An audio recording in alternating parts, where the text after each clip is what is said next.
Web TV OAB trazendo a você mais informações do seminário Reforma Política Já, uma parceria da OAB São Paulo com a TV Cultura, evento realizado na quinta-feira, dia 29 de janeiro, e que continuamos a repercutir aqui no nosso canal. Nós estamos conversando com o ministro Nelson Jobim, que nos trará as opiniões dele a respeito deste tema tão importante. Como vai, ministro? Tudo bem, e você? Eu vou bem, ministro. Obrigado por nos atender.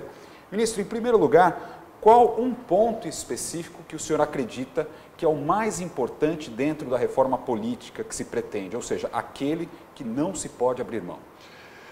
O problema é que nós temos que alterar o nosso sistema eleitoral, tendo em vista fundamentalmente a circunstância de que no nosso sistema o voto é uninominal, ou seja, o eleitor vota no candidato e não vota no partido. Ora, ao votar no candidato, os partidos precisam recorrer, evidentemente, a candidatos que tenham capacidade individual de produzir votos. Ou seja, a dependência do partido fica na mão do candidato, já que este candidato é que vai colaborar com o quociente eleitoral e o quociente partidário para efeitos de ter esse partido o maior número de vagas. Ora, no momento que você tem o voto uninominal, misturado ou consubstanciado com esse sistema, as disputas eleitorais são internas ao partido. Quem pode derrotar um candidato a deputado federal é o candidato da mesma vaga. Por quê? Porque a luta é ficar no mais votados do partido é que acabam ganhando as vagas. E com isso, então, a disputa é interna. É incompatível, por exemplo, o nosso sistema com a pretensão de uma fidelidade partidária. Porque os partidos convidam os candidatos porque os candidatos têm voto próprio.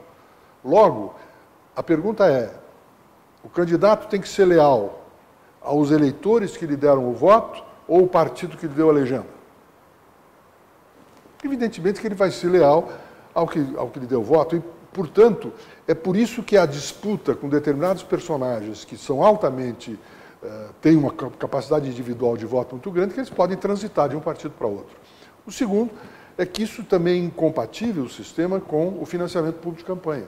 Como é que você vai resolver o problema se a disputa é individual?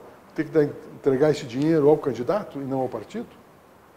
E aí você vê que se nós não batermos no ponto fundamental, essa questão de fidelidade, financiamento, são questões que decorrem desse outro fato. E outro par também é que a discussão do financiamento público de campanha é curioso, porque se discute no financiamento público de campanha a receita, mas não se discute a despesa. Ou seja, e depois tem um problema. Tendo a despesa, vai haver a receita. A receita, a busca da receita, decorre da necessidade da despesa.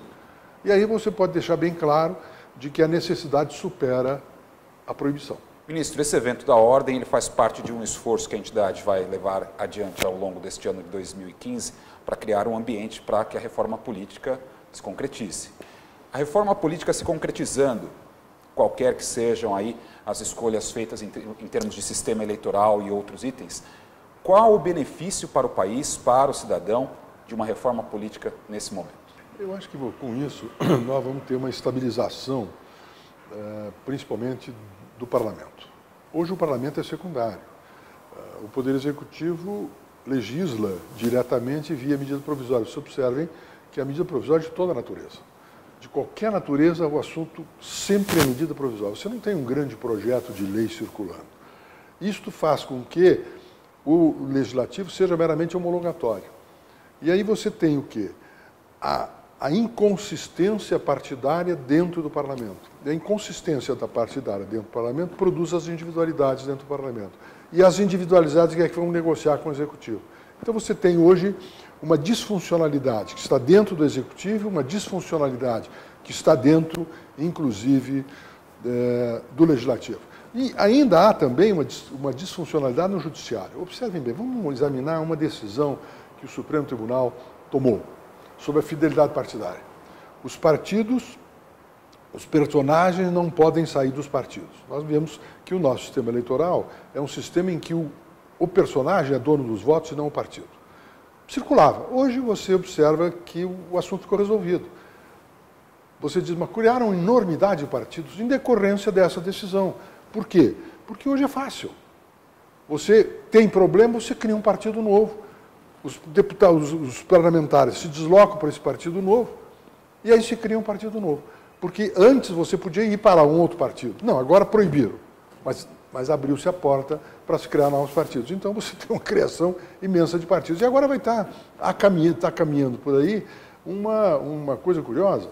Há um grande político brasileiro, que enfim é ministro do governo, que está criando um novo partido para esvaziar, ou pelo menos puxar personalidades do PMDB para dentro desse partido. E o que ele quer fazer depois? Ele quer fazer a fusão com outro partido. Então você, em vez de ir diretamente para o outro partido, você cria um partido novo, depois funde com o existente e acaba com a história.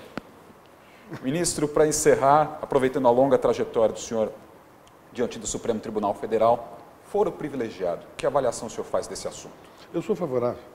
Eu sou favorável ao foro privilegiado, porque se fala de que nos ilícitos de natureza política, porque submeter o parlamentar ou o próprio executivo a um juízo de primeiro grau, nós sabemos muito bem o que isso acontece. Ou seja, hoje, principalmente, tendo em vista a posição mediática, você vai ter uma grande emersão de personalidades do primeiro grau pretendendo ter visibilidade nacional. Isso está acontecendo a todo momento. Eu sou favorável ao foro privilegiado exatamente para evitar esse tipo de circunstância. Ministro Nelson Jobim, muito obrigado pela entrevista e pela participação no nosso seminário. Obrigado a você.